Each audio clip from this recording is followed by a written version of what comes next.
Ladies and gentlemen, welcome back to another edition of the Anything Wrestling Podcast. Thank you once again for joining us. We are back here today with a very, very unique episode. Today, unfortunately, it is not a triple threat. We are missing Dan the Man. It is the Sean. Every time. Ladies and gentlemen, my name is the Commish. I am the advocate. I am the one. I am here to go one-on-one with the Shant One. And in the immortal words of... Is it Michael Buffer? Yeah, it is. Let's get ready to do the podcast. Sponsors? Today's episode is brought to you in part by Nissan. If you don't drive one, good for you. You know, if you want to catch a whole bunch of driving, you can catch Ride Along only on the WWE Network for a non-negotiable but very reasonable price of only $9.99. $9.99? It's not $10. It's not $1,000, and it's not $1 million. But $9.99. This episode is also brought to you in part by the Anything_Wrestling_Podcast one, only found on Instagram for now. We're expanding. We're still building the Instagram page.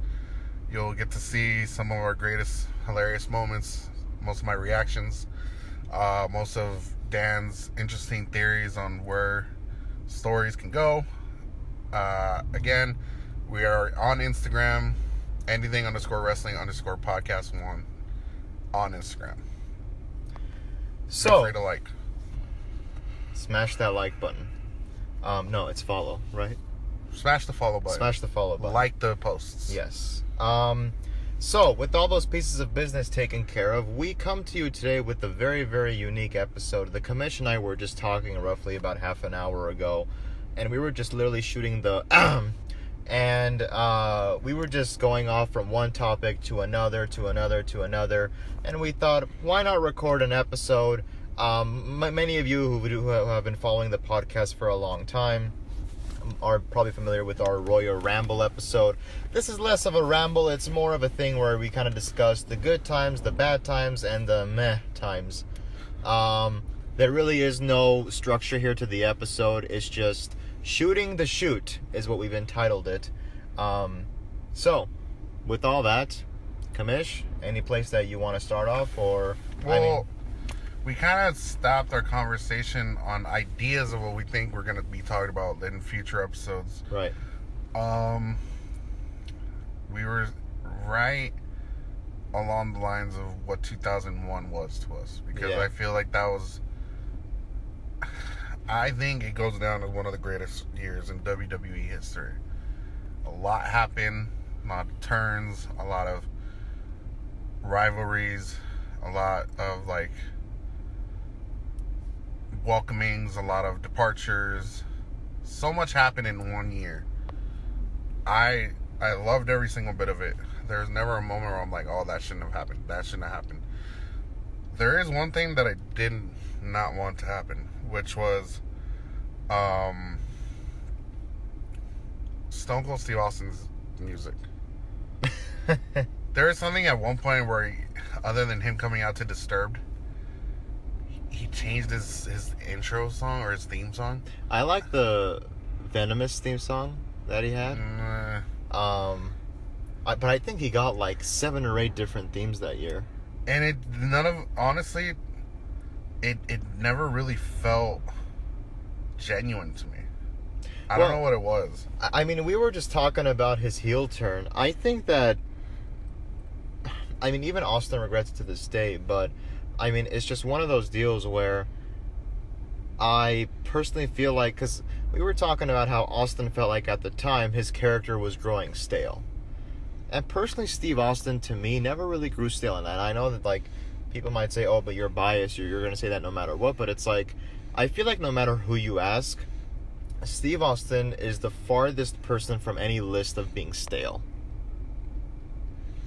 He never showed like signs of growing like low. He may have said it himself, but I never saw. I could never really picture like what is going old with Steve. Like, what is it that he's not limiting his wrestling moves? He's willing to compete with anybody. Maybe it's the competition around him. And I mean, we were talking about that as well, like with the whole invasion angle that happened.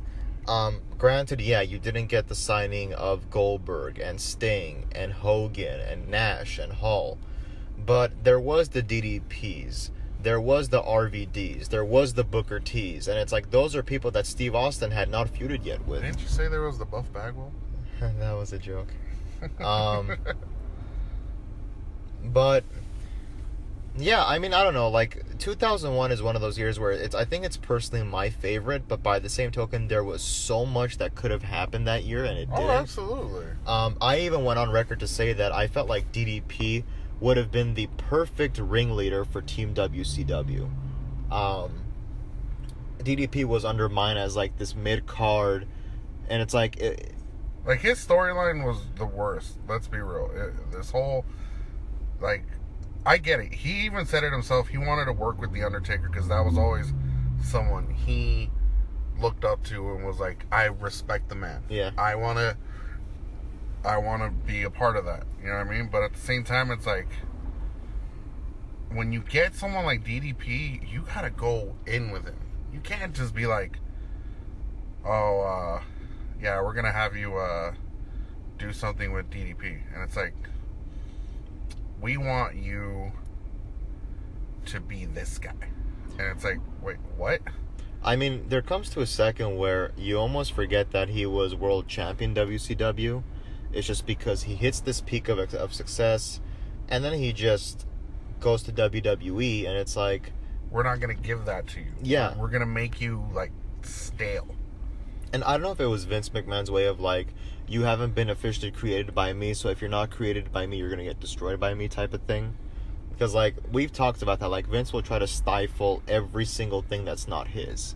And that's what usually has some people feeling like, really? You can't just, for once, like, let someone grow on their own? You have to ruin it somehow? Like, why do you have to do that? Like, you're better than that. Oh, I'm sorry. Why do you have to ruin people? Sorry, Dan.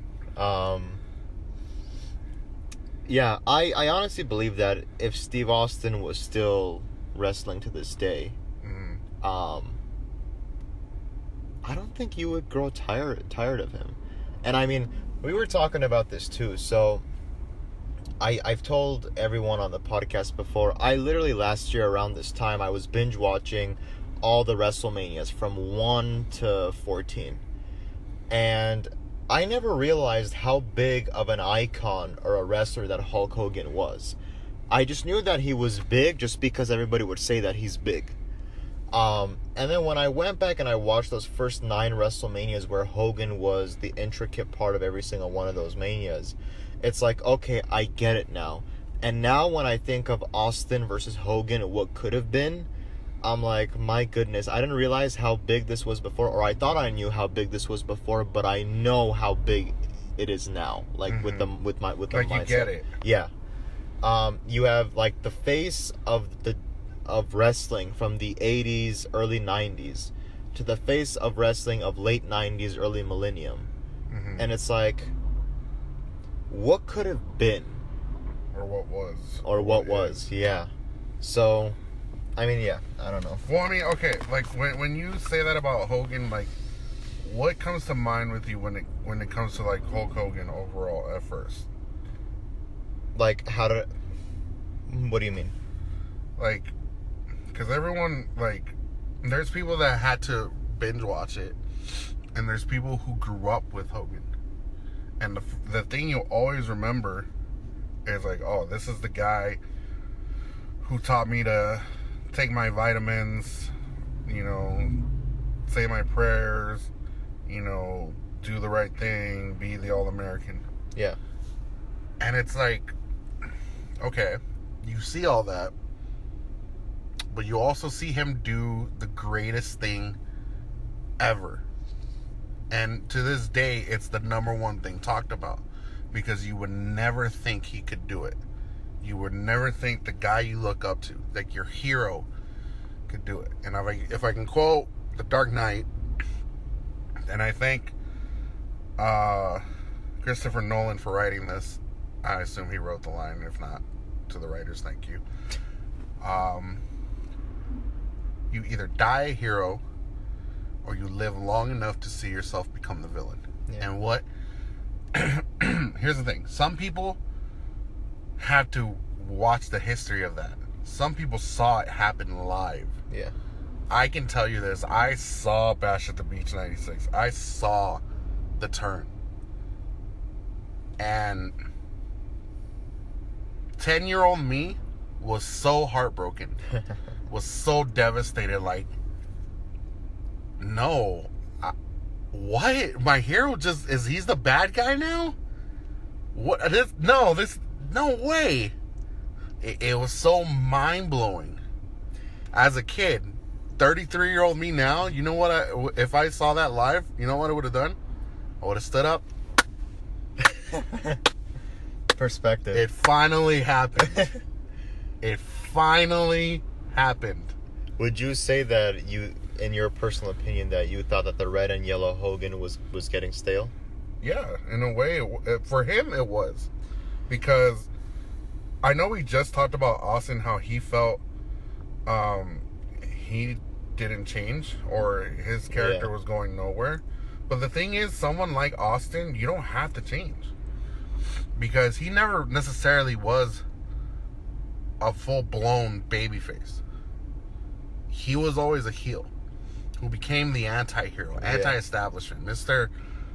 I don't respect authority. Yeah. He was your everyday blue-collar guy that you respect. That would be the guy that stands up for you. So what is it that makes Hogan and Austin different? Hogan was always seen as the babyface. He was the hero. He was the guy you looked up to. Right. And the fact that even he felt, oh, the red and yellow is getting stale. Mm-hmm. I need to do something drastic. That was the best move he could have done. Yeah. Because at one point, he would be that day's John Cena. Which, by the way, John, the fact that even you know you have to turn heel, you know. Well, I mean, the way that I always quote it, so you know there's that old expression of if you can't beat him, join him? Yeah. With Hulk Hogan, he defeated every single villain that stepped up in front of him. Whether it was a former friend turned enemy, whether it was just, a villain who just wanted to impose his power over the WWF, Hogan defeated each and every one of them. Then there comes to a point where he's defeating all the villains, but then come Bash at the Beach 96, he becomes the villain. Mm-hmm. And it's not one of the things where it's like, oh, Hogan couldn't beat him, so he joined him. He's beaten them all. Yeah. Who's left for him to stand in his way? The heroes. Warrior. God, that was the worst thing you could have done in WCW. Wrestling. But yeah, I mean, I never made that full assessment, is that you're right. Steve Austin was not exactly your baby face. He was your first introduction to the poster boy of the company being in a gray area. And no matter what he did, it got cheered. With Hogan, it was always same song and dance routine of rip the shirt off, eat the vitamin, say the prayers. You're the American hero. Get beat up for 15 minutes, come back, leg drop, win. So I think with Hogan, he felt like, no, like there needs to be a legitimate change. Yes, a universal shift, if you will. But yeah, I mean...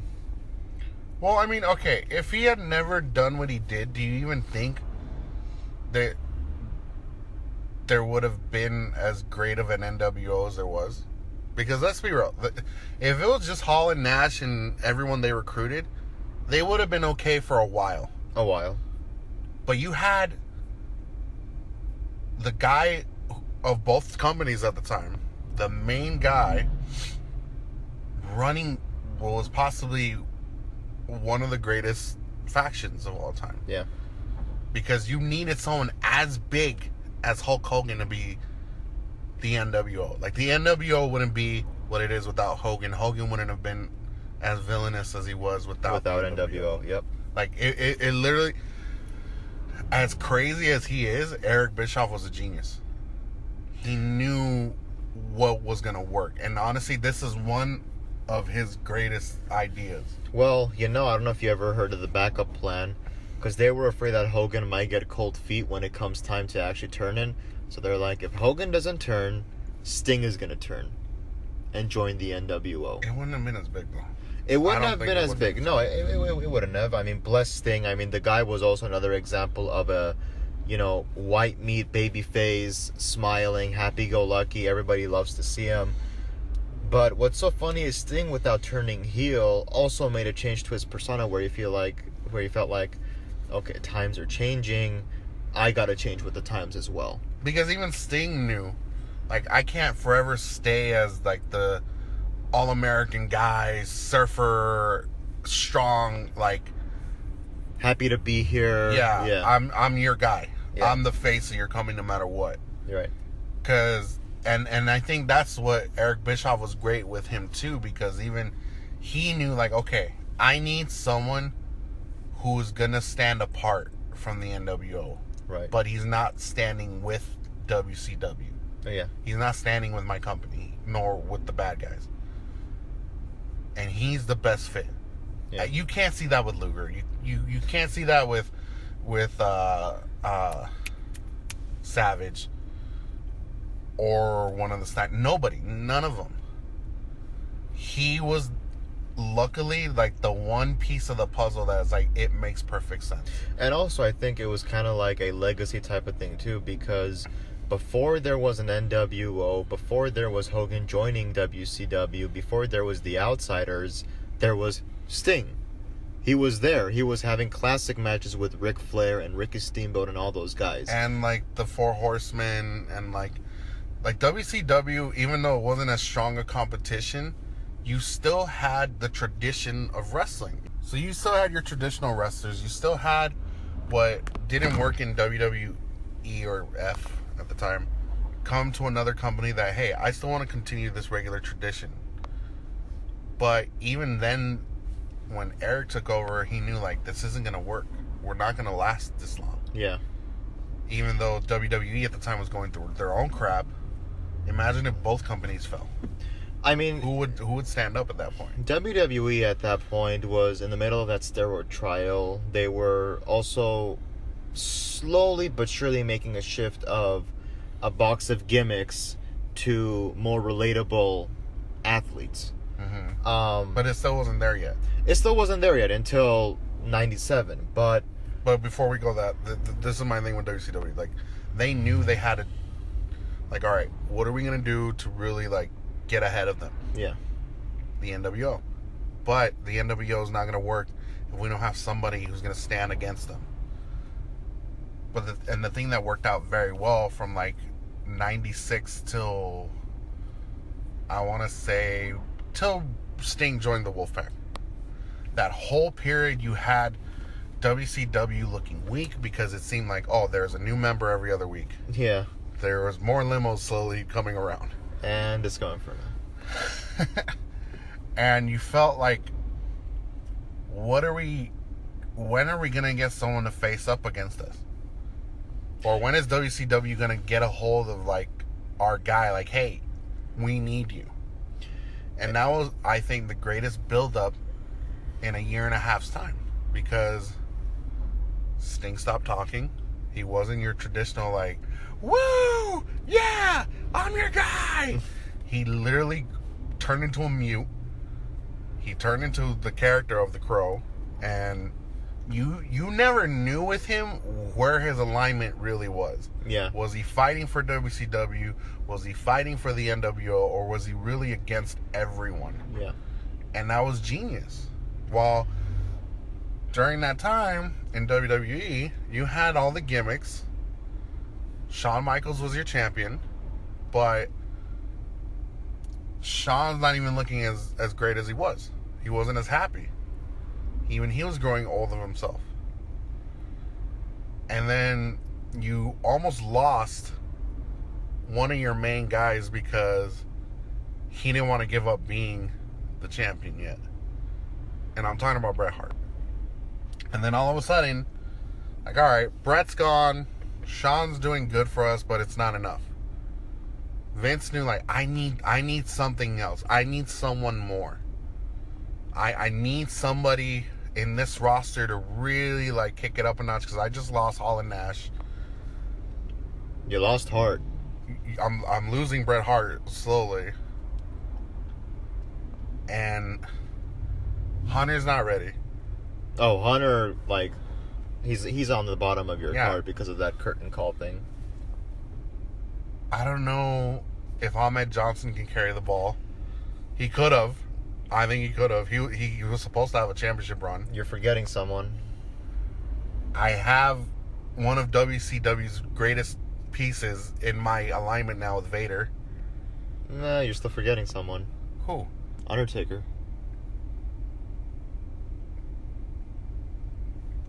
Elaborate. So, Hart's gone. Hall's gone. Nash is gone. Shawn Michaels is there. He's your champion. Triple H is at the bottom of your deck. People like Ahmed. I don't know. They're mid-carders. Yeah. Vader. Well, I'm sorry, but thanks to your boy. Undertaker was that one guy who kept on evolving, kept on developing his character, kept on doing creative stuff, and yet was never really given that proper title push. Well, not just yet. Not just yet, but I mean, the guy even had to come out and cut a promo, like in regular. But that was attire. years later before Austin's promo. Yeah, but I mean, that's what I'm building up to, is that before there was Austin, it's like, I feel like Undertaker was just kind of overlooked. Like, yeah, we got Taker, but we still need someone new. When you could have ran the ball with The Undertaker. You could have tried running the ball with The Undertaker, yeah. I mean, Can I say his 97 run wasn't as great, though? You want to know why? You still find it tainted how he won his second championship at WrestleMania 13. And then the yeah. whole thing of him and Kane, like, That was great. it was great. The build-up was okay, but it culminated when Kane finally showed up. And obviously you got one of the greatest careers out of Kane ever from that moment till, like, last year. Well, if I could really get rid of that match from last year. Yeah. But you know what I mean? Like, honestly, like, Undertaker was one of your guys that you should have utilized. But I still think Vince was right to have Austin be like, all right, you guys have Sting in the NWO, your anti-establishment versus your free agent anti-establishment. I have one guy here who is really going to be the definition of anti-establishment. Because I think up until that point, I never heard anyone curse or use the word ass or whatever, like Stone Cold. Like, it's always, oh, I'm gonna kick your butt, and it's like hearing Austin do that promo where it's like, oh, you have your prayers, John 3:16, Austin 3:16 says I just whooped your ass, and it's like, why do I feel I obviously as a kid I don't get it, and I'm like, why is this guy so, I hate this place, but he's still here. Right. Looking at it now, it's like, this is my guy. This is the guy I should look up to. Like, he's speaking for me. And literally, as I look at the time, it's 3:16, so it was perfect. Like, he was the guy. If I can elaborate on that, so how if you could be serious for a minute. if I could be serious for a minute and 30 seconds, we were just talking about Sting. Sting is one of your guys who was born, bred WCW, and from what I hear, deliberately did not come to WWE out of loyalty to WCW. And Undertaker is basically your equivalent to Sting, but WWE version. Mm-hmm. A guy who, from the beginning, was loyal, stayed in your company, Never left. gave you everything, literally broke his back for you. But it just seems like there came a time where Undertaker was kind of overlooking this guy. It's like, yeah, you're loyal, you're there, but we're kind of gonna look for someone else. And I think that's eventually what led up to Taker coming out and going, I'm sick and tired of taking a backseat to everybody else. I keep on waiting, I keep on stalling, and I don't get my proper due. Now I'm gonna take it. Again, he was always gonna become who he's become now, streak included and all. From being the Phenom to the American Badass to being the Return of the Dead Man Walking, Johnny Cash. yeah, all of that.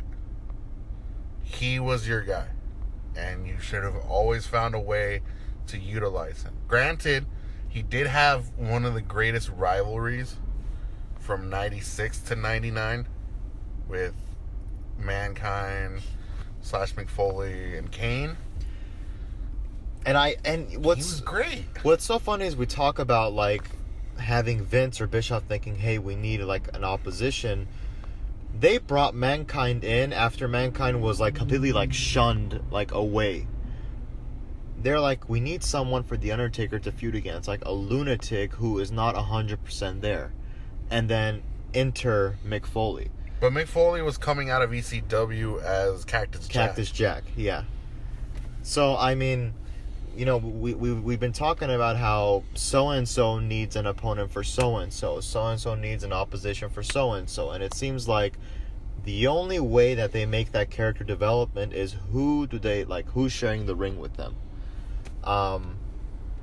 Which, I mean, like, if we can jump to, like, 2 decades later, that's what I feel like is missing in today's WWE. Like a proper A storyline. proper storyline between two people. You know what it is? They're rushed. Some of these stories are rushed because it's like you don't build on something. You just want to see who they're gonna face next. What's the next opposite? What's the next after that? You don't take time. Like, okay, like let me paint this picture. If I could use ideas from back then. Right now, you just have who is ideally the face of your company, Seth Rollins. He just won the Universal Championship. Brock's gone. I wouldn't bring Brock back. No. Not at all. I would have, like, Seth right now. Like, okay, he endured the shakeup. He saw who came his way. Okay, what was last night's 2 triple threat matches? It was AJ, Samoa, Mysterio. Okay. And then Corbin, McIntyre, and Miz. Okay. 4 SmackDown guys, 2 Raw guys. Yeah. Essentially. Out of all 6, the one that would have made sense because of Seth is Drew or AJ. Yeah. If it's Drew McIntyre, I would build this from now, Money in the Bank, probably all the way to Extreme Rules. I would throw in some opposition as far as like, okay, Drew's earned his way. He's finally getting his opportunity. But Seth still takes it away and beats him at Money in the Bank. Obviously, we know that's not happening because AJ won. But this is what I would have done. Like, Drew loses. Seth celebrating. Out of nowhere, Drew still knocks him down. Yeah. Hits him with the Claymore. Grabs the belt. Puts his foot on Seth's head. And just holds the belt over him. Yeah. Like, we're not done. This will be mine. I'm coming for it. Yeah. Seth tries to move on. We'll say Bobby Lashley. But you still have Drew in the back of his head. In the back, like, alright, you already thought you're done with me. No. I'll interfere in your matches. I'll interfere in your promos. I'll even take Lashley out. You can even have Seth face Lashley, but still cost Lashley the championship. Yeah. Because not only am I still building on one rivalry, I have a backup plan with someone who now has a problem with Drew. Right. And think about it. You used to utilize Austin and The Rock Who was a thorn on both their sides? Triple H. Exactly. And that's what I'm doing with this. I'm building something so it can keep on growing. So you don't make Seth be just a typical champion who just defends it, gets his next opponent, defends that, gets his next opponent, and now we're going to consider stripping it. Yeah. No, you got to build on your opponents. You got to build on your story, and it's okay. I think fans will be okay if they take months with a few familiar faces. Right. There's nothing wrong with it, but it seems like this universe grows so stale. Like, I want to see any faces now. The funny thing is, I was looking at the Lacey Evans and Becky Lynch clip that WWE uploaded a week ago, and in the comment section you already see Becky Lynch overrated, and I'm like, my goodness, you people like flip like, with like the drop that. of a dime. Yeah. And I said it myself, and I'll go on record to say it now. I personally feel like Becky has grown just a little stale. But there's a reason why. There's We'll a mention that reason later. why, and it's... We'll mention it later, but continue with your point with Lacey and Becky. I Or just personally... the turn of fans. Oh, I'm sorry. You marks. I don't know, like everything around that time of 80s and 90s and early millennium just made sense. I think it's because, first of all, you have to consider the fact that in 2019, the patience of a lot of people has worn very thin. It's thin and quick. As opposed to before, where you can captivate, like I think Dan even mentioned it one time, where he's like, Iron Man matches should be a rarity. Just because you're not going to find a whole lot of people to be engaged for an hour in a match. And don't cut them to a half hour either, because you still take away from that. And don't have it in Pittsburgh. For the love of God. But, yeah, so I think that plays a big factor. Number two, honestly, Vince has seriously just lost touch. I'm not saying go back to Attitude Era, because NXT, if anything, is proof of that we don't have to be Attitude Era to be entertaining. And I think it's about time that Hunter, Triple H, takes control. So do you think if Paul really was handed the keys to the kingdom, he can bring it back to prominence? Oh yeah, with a couple of decent writers, and especially him being, I know they use it as in air quotes, but cerebral assassin. Mm-hmm. Cerebrally, this guy, he's been a part of every single era. So he knows what the fans liked and didn't like. And he taps into that. And I think that's why NXT is one of the greatest forms of entertainment that still exists in WWE. So are you saying he's grown from being terrorizing?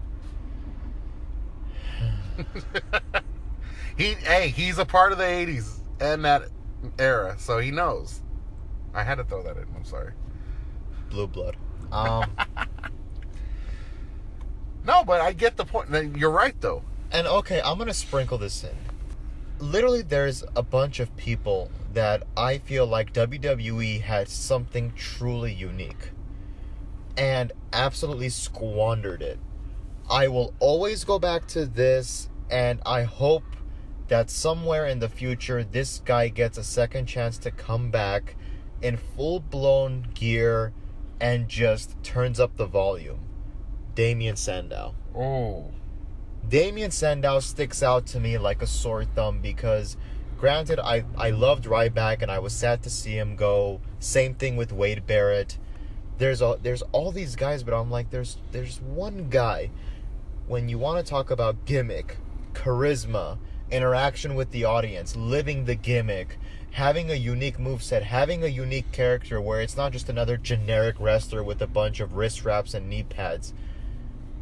Damien Sandow was so awesome, and seeing what WWE did with him, before, Damien Mizdow, playing a different character each and every week, it's like, you don't understand, you had lightning in a bottle. Damien Sandow, I truly believe, had he still been with the company, I would like to think this guy would have been world champion by now, but then again, you look at the Braun Strowmans of the world, you look at the Dolph Zigglers of the world, and it's like, maybe not. So I get it. No, I see it. I understand. Like, that was the one person that you could have been like, this guy was gonna be big. He could be the it guy. well, and I mean, as of last night, I personally see a little bit of a resurrection for someone that I've been advocating for since the beginning of this podcast, even before there was a Anything Wrestling podcast. And it seems like last night we maybe have a resurrection, and I'm talking about Cesaro. Okay, so you've advocated for this dude for since the beginning of this podcast, and we've all heard the podcast with Stone Cold and Mr. McMahon. We've all heard what people really think of Cesaro, and I'll be honest with you, he is the guy. He should have been your guy in 2015. Right place, right time. Oh yeah, right moment. End of 2014, I'd even say. After that Andre the Giant Memorial Battle Royal win, catapult him, get him out there. And I think right now, there's still time for a right place, right time, right guy. Especially with this shakeup. Because let's be real, we've all thought that this shakeup was very lackluster for a lot of changes and only a couple of good changes. Yeah. But even in his promo, like, I felt like I want to see where he goes next.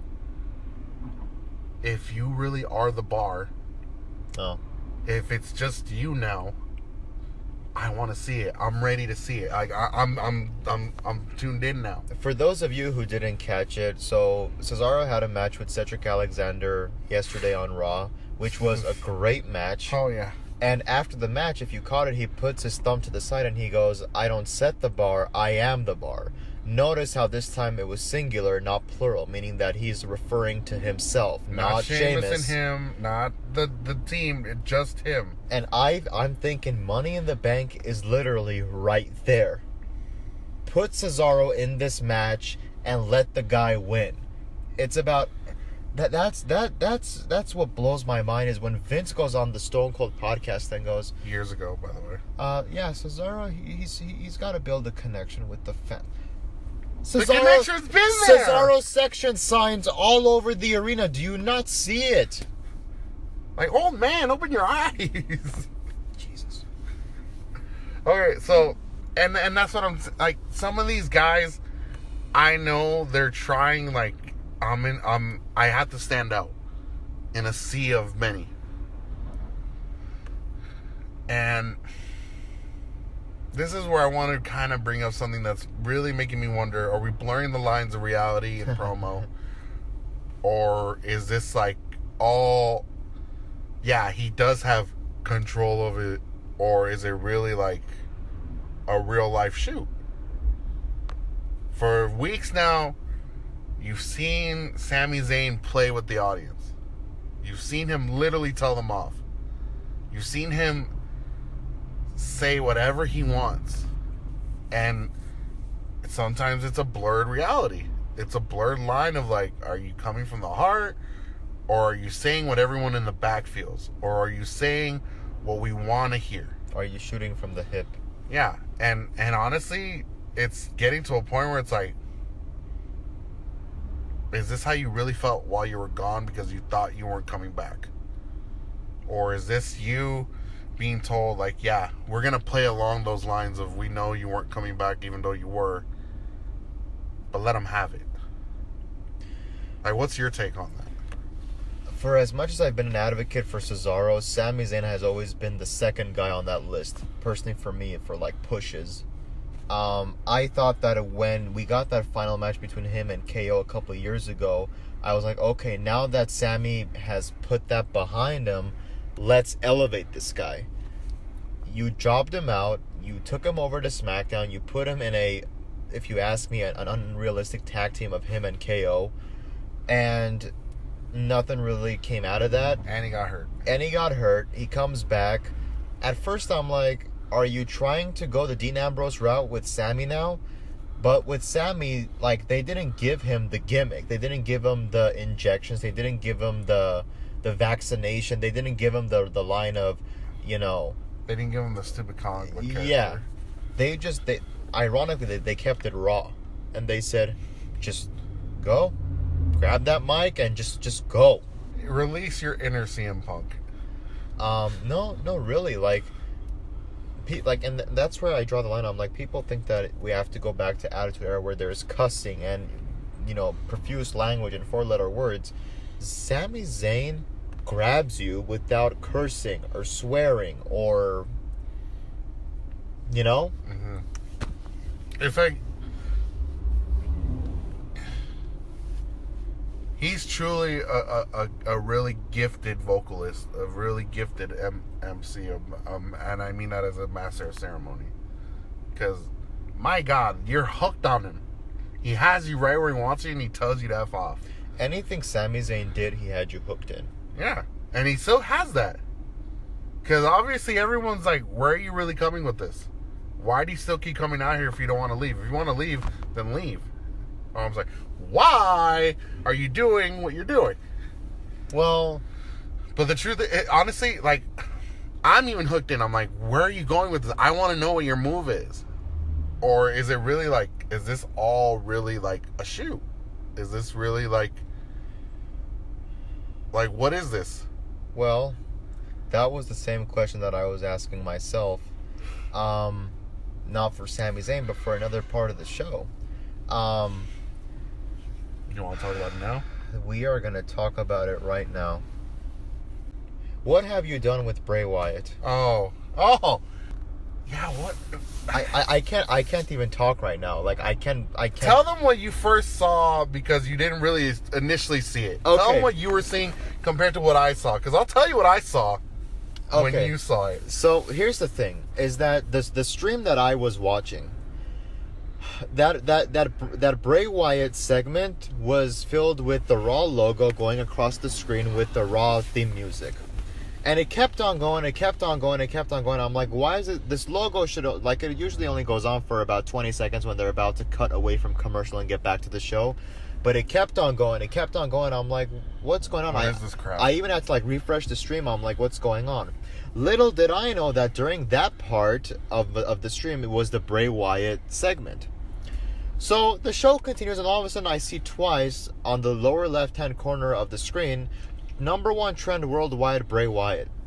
And I'm thinking, I'm like, did this guy like get injured? Did he get into an accident? Like, Did he why? leave? Is he Yeah. fired? Why is he trending? Didn't really think much of it. I watch the rest of Raw, and then I go back to the YouTube, and I see the clips that WWE uploads, and I see the thumbnail, and I'm like, oh my God, what happened? So I click the video. As I'm watching, I'm like, what happened? Why is my favorite modern day dead man Mr. fucking Rogers? I was so hyped on him coming back. I'm like, you can press that reset button, you can start over, let the guy be him. We'll finally get to see a Sister Abigail. No, we saw Mr. Rogers. So, Shans and I discussed this off air, of course, like we usually do.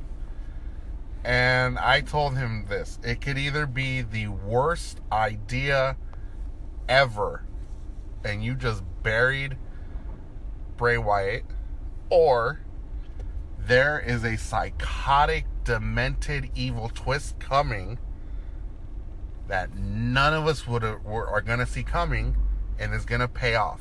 And then what did I tell you? Tell them.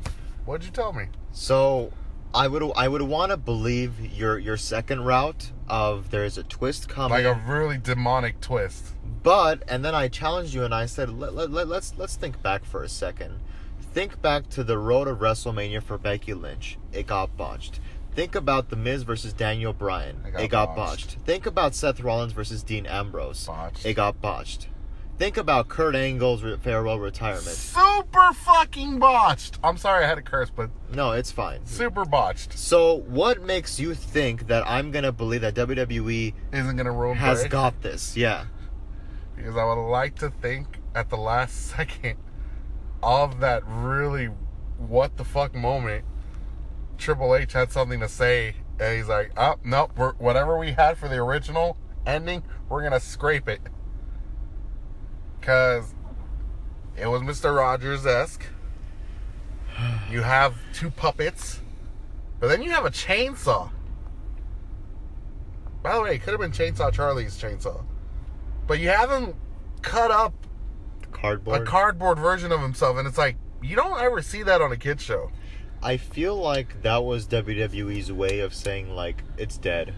What you knew of Bray Wyatt is dead. You don't believe us?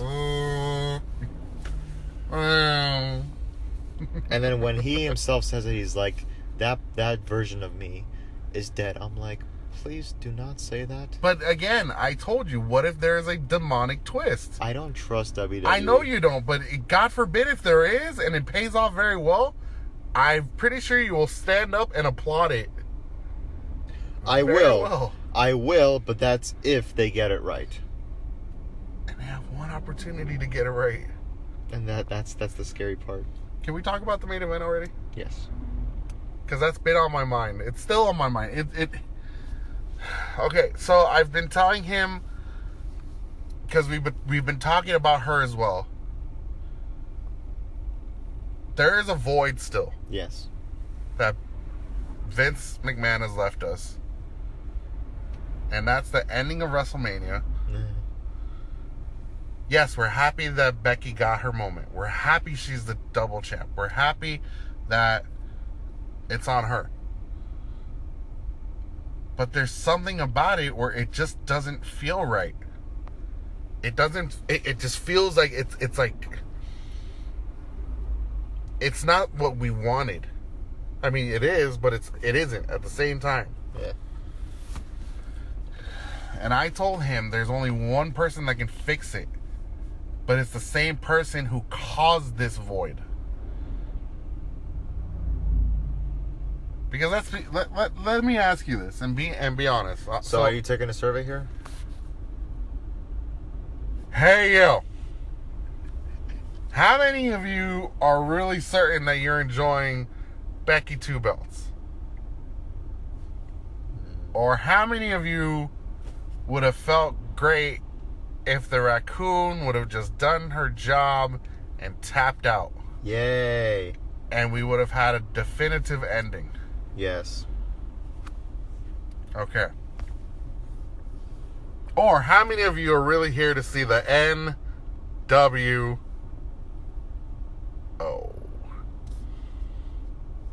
Nah. Okay. Alright, yeah, I don't want to see him either. Especially not the 2002 version. With 7 limos? No, 2002 when it was just wrong. Where it was Booker T and Shawn Michaels? Yeah. So bad. But, okay. Becky being the champ is one thing, but it's starting to feel like meh. Yeah. Because she accomplished what she wanted to, but fans were still left with the bitter taste of the ending. You can have the best stories in the world, but if they don't conclude with the bang, They're always going to be left like, what if, or why. or meh. Yeah, they're never going to be great as they could have been. And that's where we're at right now, and we're just like, where are we going with her? Don't get me wrong, I think we finally have found... So here, this is what's bugging me too. I keep seeing these memes and these posts that it's like, we're getting a Charlotte 2.0 Yeah. with Lacey Evans. Let me tell you guys something. Charlotte and Lacey, yeah, they're blondes, They're tall. they're bombshells, but they are two opposites of the same spectrum. Yes. Completely. And I'll be honest, if I can be serious for a minute, I wasn't the biggest advocate for Lacey Evans. I thought, Neither like, was I. Like, what is she doing? She's just annoying. She's just showing up and leaving. Especially after those 2 botches and within 30 seconds of the Rumble. But she's improving. And she's starting to cut her promos the right way where you're just like, wait, where? Okay, I'm hooked in. Yeah. I'm paying attention now. And you see her last match last week. Who was she facing? Natalya. Natalya. I haven't seen that great of athleticism from a tall blonde since Charlotte. Yep. But the point I was making with these memes that like Lacey is a duplicate or she's a replica of Charlotte. There's even like, I don't know if you've seen that Spider-Man cartoon movie or Spider-Man's training like a kid. I haven't, no. Okay, so if I'll just say it for if you're a comic book fan of Spider-Man, by the way, obviously you know Peter Parker trains Miles Morales to become the next Spider-Man. So, and essentially it's like the teacher's Charlotte, the kid is Lacey. Okay. But it's like, oh, you're becoming the same person. And Yeah. when the reality is, it's not. Lacey Evans is her own character. The whole Southern Belle lady, woman's rights, which I think that's what she calls her move. Yeah. The woman's rights, because it's a right punch. Yeah.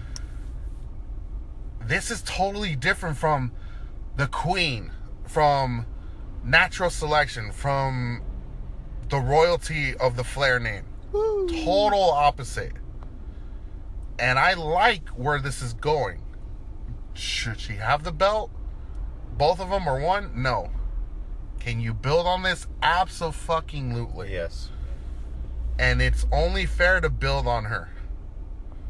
Because if you have Becky bury her next 2 weeks, wasted opportunity for Lacey Evans. This is one of those situations where you need to make each person look good without looking weak. Okay, as weird as it sounds, I look at Lacey Evans as a Damien Sandow, where there's the unique moveset, the unique way of talking, the unique character, the unique way of dressing, the unique mannerisms. It's the total package, not you, Lex. But yeah, it's like we were just talking about Wyatt. Within the snap of someone's fingers, they could drop the ball. I mean, I was thinking about this. I'm like, you've dropped the ball on Asuka.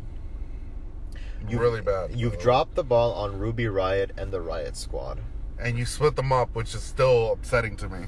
You have put Ember Moon on the main roster for a year now and have done absolutely nothing with her. And you moved her to SmackDown now. I truly believe you could have had a great heel in Nia Jax. Like, but you dropped the ball on that. Irresistible force heel. Less talking, more action. Yeah, and you dropped the ball with that. So, I mean, bless you, Lacey. Like, I will be an advocate for you, much like the commish, but if they don't drop the ball on you, great. If they do, I will feel very disappointed if they do. Look, I'm still an advocate for Becky always. Yeah. As long as she remains in the ideal of I'm the man, I'm not Vince's ideal blonde champion, I'm anti-Charlotte Flair. This is what I'm here to do. Which, by the way, we all know Charlotte's coming back tonight on SmackDown. But, and I really hope they don't continue with her. But, anyway, I would like to think that there could be something better out of this with Lacey and Becky moving forward if we get this going right. Yeah. Because honestly, the girl's growing on me. The girl is proving her worth. And whoever is in charge as far as when it comes to her, you're smart. Yeah. You're telling her what to do at the right moments.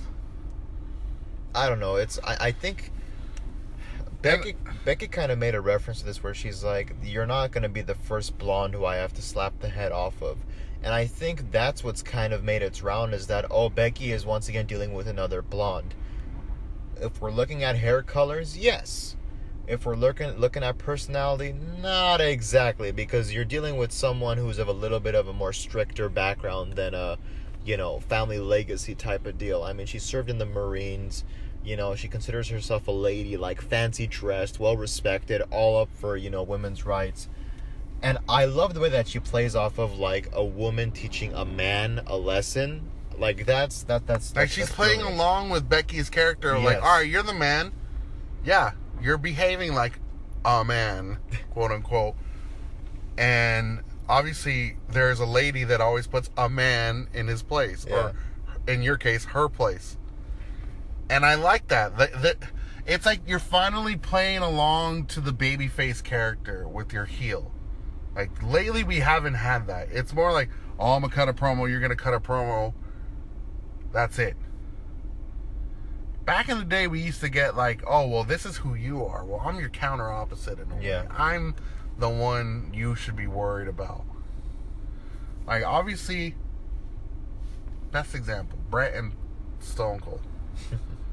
Bret was, the ideal superstar of the company. Austin was anti-establishment. He's not your generation's wrestler. I am now. And I'm going to prove it against your face, your company. And they turned their rivalry into, what was it? It started in September of 96? Started Survivor Series of 96. Yep. So November. So November, December, January, February, March of that WrestleMania. You created something in 5 months that people look back 20 years now and they're like, that will go down as the greatest rivalry for two of the greatest wrestlers who respect each other, and they knew how to play off of each other. I think that Austin and Bret have both been asked respectively, and without trying to kiss each other's asses, they've said that, when it comes to, I think Austin said it's the most important match of his career. Bret has said, it's actually, I don't know if he said if it's one of my, or if it's my favorite match of all time, but I just think that with very little, you told the story. And I think that's what's wrong with today, is that they try so hard to convey a feeling, emotion, a story. It just winds up becoming laughable or completely irrelevant. Speaking of, Nikki Cross. Oh my God! Talk about a ball being dropped right now. Some people are like, what does that have to do with Austin or Bret? So in a very recent interview, Nikki apparently is a big Steve Austin fan, and she talked about how her favorite match at Mania was the submission match. And I think it was you one time who made this assessment, and I thought if you had built on this, you would have struck lightning in a bottle. Had Bray Wyatt come back, and he finally goes, I'm going to introduce Sister Abigail to the world. Was me. And then comes out who? Nikki Cross. She's Sister Abigail. That would have, wow. Like, you have no idea. You not only saved Bray as far as his character and this whole thing he had been building with the whole Sister Abigail thing.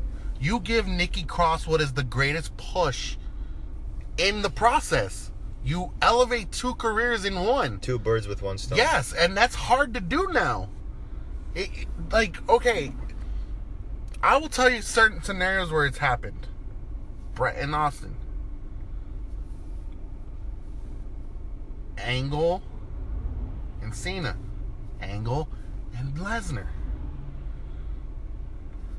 Randy Orton and John Cena. Hell, Hunter, Shawn. There's always moments where you can build on something that, okay, it's not working. Holy crap, one turned on the other. Yeah.